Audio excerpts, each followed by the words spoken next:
Angus Taylor is the Shadow Treasurer. He's the man who will be trying to fix this mess should there be a change of government in just a couple of weeks' time. And I had the chance to talk to him from Perth a little bit earlier. We began by talking about how Labor says they feel your pain, but they're also the cause of your pain. That's right, Paul. Even worse than that, they pat themselves on the back and they tell themselves that it's all getting better, and it's not. We've seen the biggest collapse in our living standards in history, bigger than any peer country around the world. Young Australians are losing hope of owning a home, losing hope of starting a business.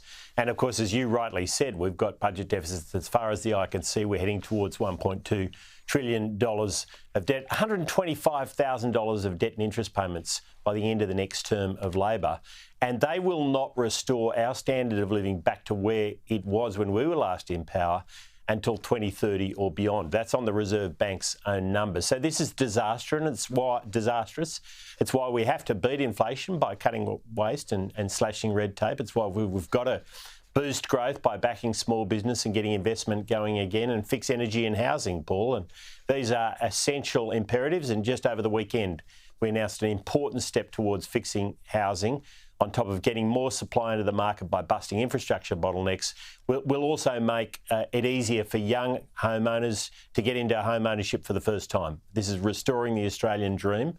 We must do that because it's so central to what it is to be Australian, and that'll allow them to deduct the interest payments on their mortgage up to $12,000. We'd expect a young first homeowner to gain in terms of being able to buy a home. And this is new homes only, so it'll get more supply into the market. And this is incredibly important. We need new supply. We also need affordability. Let's talk about this compared to what Labor's offered. Now, they're trying to go, and this is many of their economic policies and certainly the way that they're running their election, which is if they can put a nice title on something, forget the detail, forget the asterisks, forget the footnotes, forget the delays. As long as there's a little sticker that they can put on something, then they can shove it into an ad.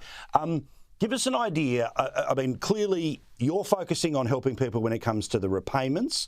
They're focusing when it comes to the deposit. Your answer to the deposit is access to super. And, of course, when it comes to that time in their life to sell the house, well, you'd most likely have plenty more money than you took out of your super however many years earlier.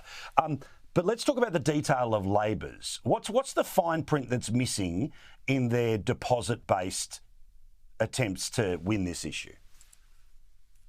Well, it's not going to be enough. At the end of the day, young homeowners are not going to be able to get into the market through just paying less on the deposit. They've also got to be able to service the loan, and there's got to be new houses coming onto the market to make that possible. And that's why we've put aside the $5 billion housing infrastructure fund, Paul, and it's also why we're making interest payments tax deductible for first home owners for new houses.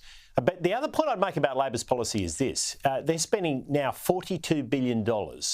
And that program, which has been in place, their programs have been in place since soon after coming into government, has not delivered a single house yet. The Treasurer last night, when I was debating him, confirmed that we have not got a single family living in one of these houses. Their policies have absolutely failed. And right at the heart of the policies is that government will own part of the house, that there'll be an owner of the house. I mean, this is a ridiculous idea. It's not working. It's not delivering more houses. And at the end of the day, we see the Australian dream evaporating in front of our eyes.